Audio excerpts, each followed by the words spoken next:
Mark, can we sell now? I mean, the fund will make almost $1 billion.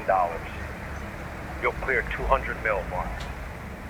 You know, once we sell, we'll be just like the rest of them. You know that. No, we're not.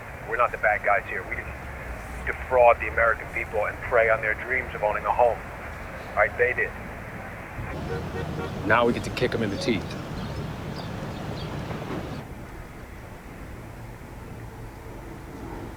$1 billion. That's right. But we got to close out our position or it could be zero. I mean, it's now or never, Mark.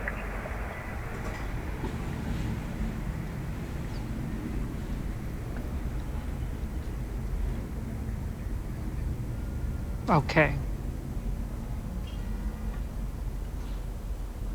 Sell it all.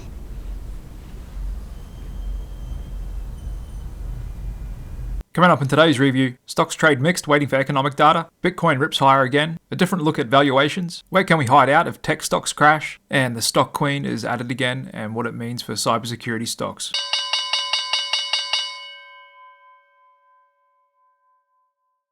Welcome back to the Click Capital Daily Market Review, everybody, and another soft day on Wall Street. The market's coiling up a bit, awaiting some economic data we're going to get this week, GDP and personal consumption expenditures, some inflation data, and so we didn't get any really strong direction across the market today. It was quite mixed across all sectors and was a very low range day on the S&P 500, just barely trading more than 20 points high to low. Same deal with the Nasdaq. However, we are getting some improving breadth. We can see that in mid-cap stocks coiling up at highs here, and same deal with Russell 2000, approaching those highs that have bounced off for quite a while now, just going out to the weekly chart. We've had this resistance zone in place since August 2022, and so small caps have been the real underperformer since the start of last year, and they may be looking to reclaim some lost ground here. The market's priced for perfection. We can see that in the VIX index, fallen again today, really low, 13.4, with option dealers not asking much in the way of premium over realized. Bond yield still holding firm there with 2-year just below 470. And just looking at the hottest stocks in the market, NVDA calling up as well, just finishing slightly down today to get a little bit of a pullback in ARM holdings, and SMCI still calling up there a bit as well. So far this year, stocks have performed pretty well. S&P 500 was up 1.6% in January, and much better month to date in February. We're up 4.8%. And just looking back in history to 1950, at what happens when we finish higher in January and February? 71% of the time we finish higher in March, and more significantly, the final 10 months of the year, we finish higher almost 93% of the time. Those are some very hard stats to trade against for the bears, as there is plenty of momentum in this market. That's why we've got some like big investment bank UBS saying Nvidia's earnings could mark the start of the roaring 20s for the US economy. Going on to say the question may not be whether there's a Goldilocks scenario, but a red-hot AI-fueled economic surge, with them pointing to Nvidia's latest earnings call as possibly marking an inflection point. Going on to say it wasn't simply that the company beat expectations,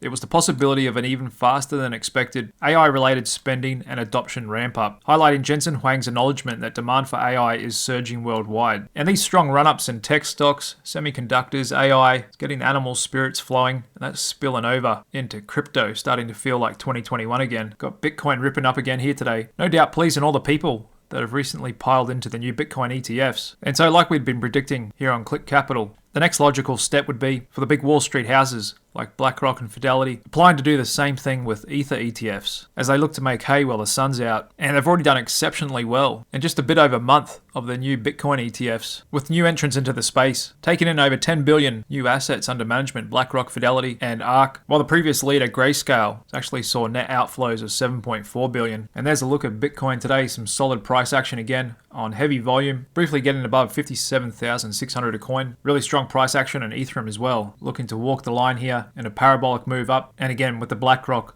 iShares Bitcoin Trust having another record day of price volume action, 41 million units traded, and same deal with Fidelity's Bitcoin fund as well. We're seeing some big volumes coming into this space, and so we're seeing a lot of participation in this market, some big moves and volume out there. See that again today in SoundHound AI, stock that was up big yesterday on volume, up another 19% today on 294 million shares traded. Big Bear AI up 38%, Carvana up 15%, and so we can see a bunch of these meme stocks ripping up here on volume. Even the previously left for dead AMC Entertainment Holdings up over 8% today, and continued moves higher in Robinhood Market. So no doubt things are on fire here. Just looking at the long-term 25-year chart of the Nasdaq index, we are pushing up into blue sky territory. Momentum is alive and well. Volumes are coming back in a big way. There's no telling how high it could go before it does inevitably pop and at least have a sizable correction, if not crash. And on some metrics, the current AI bubble is actually bigger than the 1990s tech bubble. We can see that in the medium forward PE ratio for the top 10 stocks in the S&P 500. So at the end of the last century, that was sitting around 22, and then here we are today, just sitting below 40. And just looking across a wide array of valuation metrics of the S&P 500 valuations today relative to their ranges since 2003.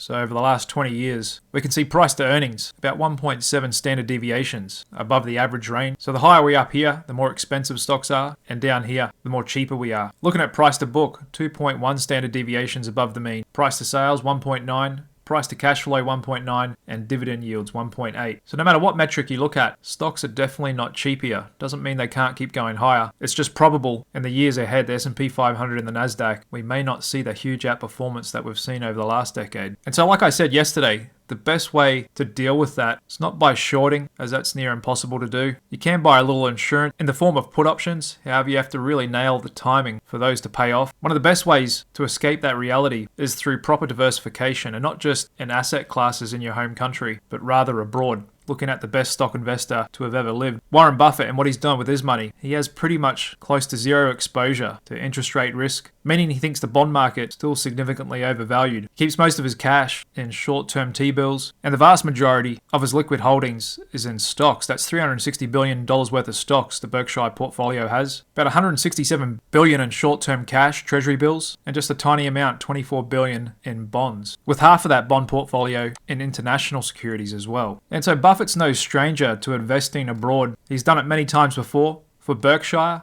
and his own personal trading account, he's invested all over the globe. Most recently, in the last couple of years, he's been accumulating positions in 5 Japanese stocks that were significantly undervalued. In fact, the late Charlie Munger said it was one of his best trades ever, as he sold Japanese bonds with coupons less than 1%, turned around and invested that into Japanese stocks, which at the time had earnings yields above 8%. And so far, that bet has paid off significantly. Those 5 Japanese stocks he invested in appreciating on average over 200% in the last couple of years since he got in. Doing very well by Berkshire Hathaway shareholders. And so don't get me wrong, American tech companies are going to dominate for many more years to come. AI is real. Just like the internet, it's most likely a secular play. However, just like the internet and the Nasdaq in the early 2000s, AI-related stocks could have an 80% fall as well, and unfortunately a lot of investors are getting carried away, and some people have close to their entire portfolios in AI-related stocks. It'll be very hard to hold if and when they have a large correction. So what are some options that we can all look at to potentially diversify our portfolios? Well, there's the Magnificent Seven in the US. However, have you heard of the Granolas out of Europe? That's a term first coined by Goldman Sachs a couple of years ago. There are a bunch of European stocks that are profitable, diversified and cheap, and already posting big returns. And that's a group of 11 stocks which we can see here. Europeans have a pretty good foothold in pharmaceuticals like GlaxoSmithKline, Novartis,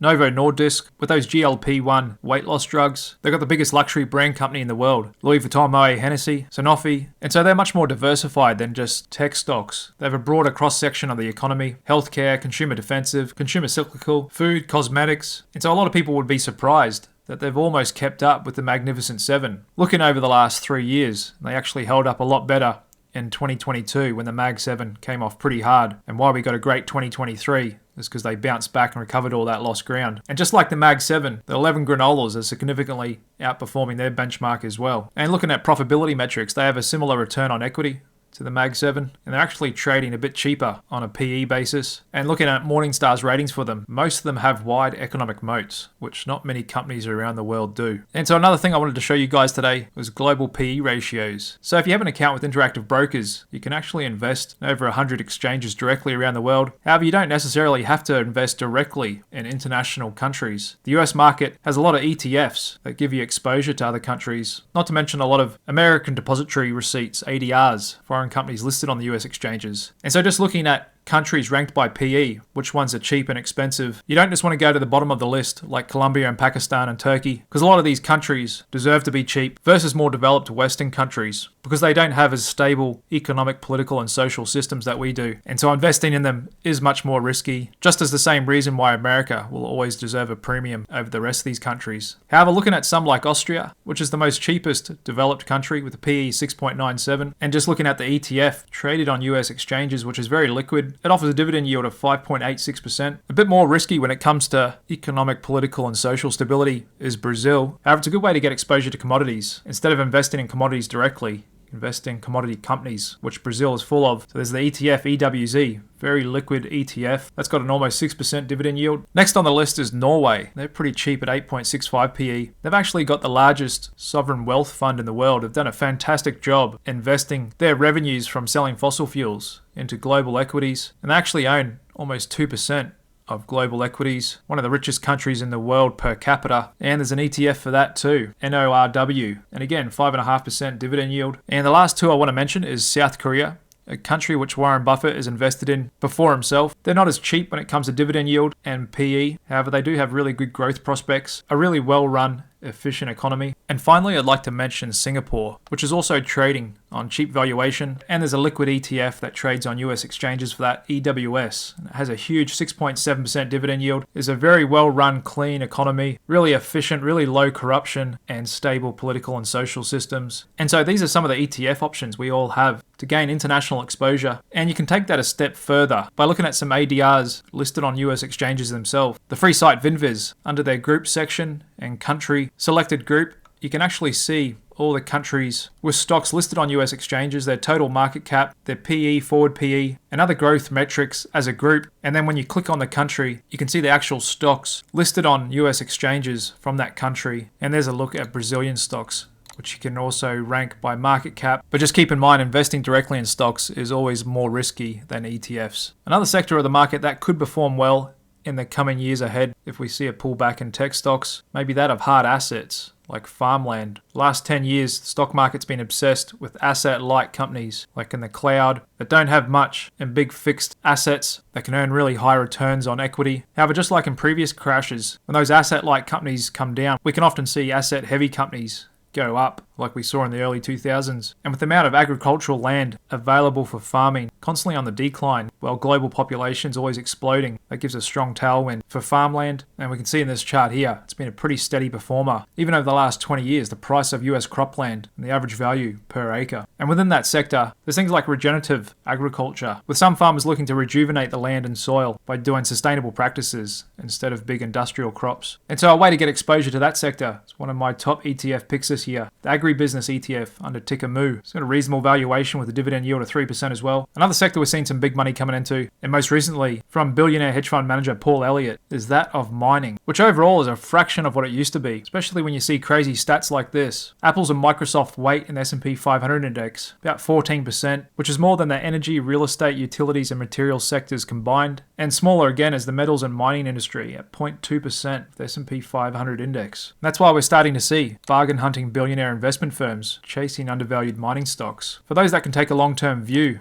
and be patient, may be well rewarded. And looking at some investment options in that space, we've got the metals and mining ETF, XME. Very small, with only 1.6 billion assets under management for a sector ETF. And that's actually already been performing well these last couple of years, but is significantly underperformed over the last 15. So I know now all the hype, excitement and buzz, media headlines, and everyone's talking about tech stocks, semi-stocks, AI, and no doubt that could continue for some time. However, in my opinion, some diversification here would be a prudent thing, because I just think it's unlikely the last 10 years we've seen in tech stocks is going to happen again in the next 10 years. And just moving on today to one of the best traders on Wall Street, who happens to also be a lifelong politician, Nancy Pelosi, and her husband Paul Pelosi, for whom she gives stock tips to. Just recently invested in Palo Alto Networks, once again with deep in the money call options, betting the price is going to go higher over the rest of this year. And the Pelosi's originally bought a couple of weeks ago as the price was trading up into the mid 300s. Then it had a big gap down after earnings and they reloaded up again. And since news of that broke, the market has ripped up, because that's what type of market we live in, where politicians take positions in companies that they oversee with industry regulatory rules and reforms. And so we saw the Pelosi's do this really well, getting into NVDA before a bunch of material news releases came out, like partnerships and contracts with the government, new rules for them to sell chips to China, and they've made millions on that trade. And what was interesting about this one was the timing when they initially got into Palo Alto Networks was exactly the same week that Congress was briefed on a serious national security threat, and what was later revealed to be the possibility of Russia launching a nuclear weapon into space that could potentially render the US-dominated skies and satellites useless if set off. And what's also interesting is Palo Alto's CEO recently expressed hope for a substantial government contract in the future. So we shouldn't be surprised in the weeks and months ahead for that to actually materialize. Nancy has good insight into these things, if not helping to form them herself. And if looking at NVIDIA's any guide, back when the Pelosi's loaded up in mid-November back here, front-running this huge move higher, we could potentially see the same thing in Palo Alto Networks. So this is a stock we'll be keeping a close eye on, and we should expect some new big bills, contracts, reforms, regulations, or anything positively impacting the cybersecurity sector in the coming months ahead. And like the CEO of this company said, he hopes to win a big contract from the government. Moving on, and also interesting out today was news that apparently Apple is cancelling its plans to build an electric car, something they've apparently been working on in secret for years now, even dating back to 2014. And I'd say that's probably a wise move, as no doubt Apple has the brand power, get a lot of people interested in, but just the logistics of trying to produce cars, probably one of the hardest products in the world. And a lot of people have been saying for years they were going to take on Tesla. However, I don't think cars is just one of those products you can just add to your lineup of products, as no other companies really pulled that off. All the automakers pretty much just focus on making cars. And just looking at the daily stock price of Apple, it's still struggling to keep up with its peers. It's holding ground here at 180 at this support zone. We won't know till the next quarterly earnings in 58 days how their Vision Pro has gone and whether that can get the buzz going about the stock again. But like we saw in Warren Buffett's recent annual letter, he didn't really even mention Apple, and he sticks by sayings like, if you've got nothing good to say, don't say anything at all. So I'm pretty sure he thinks it's overvalued as well, as they're barely coming in with single-digit growth. And just getting back into the charts, got the dollar index coiling up just above the 50-day VWAP. Gold seems stuck in a sideways trend. There's crude continuing to shape up here, consolidating just below $80 a barrel. Looks like we got a bounce off uranium from that support zone we were watching from last Friday. Agricultural commodities actually breaking out to a new multi-year high today. Another continued bounce in Chinese securities, just going out to a monthly chart. Looks like we may be putting in this double bottom formation I've been talking about for the last month here. Same with clean energy. Got a nice little bounce there today.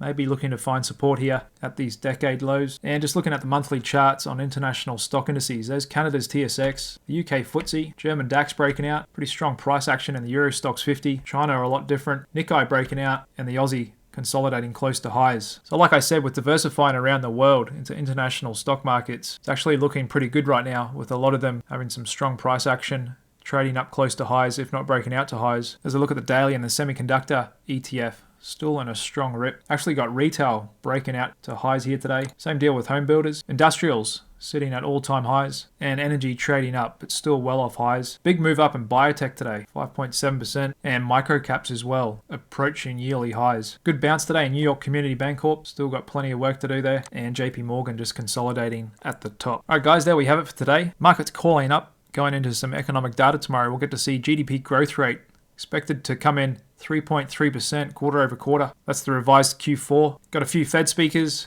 Then Thursday will be the big one. Personal income spending and the PCE price index, which if we get some hot prints, could get this market moving. However, according to option dealers, everything is A-OK for the time being, and this parabolic uptrend continues. Thanks very much for tuning in to the Click Capital Daily Market Review. If you enjoyed this video, I'd appreciate if you hit that like button, and I look forward to making you another video tomorrow night. Cheers.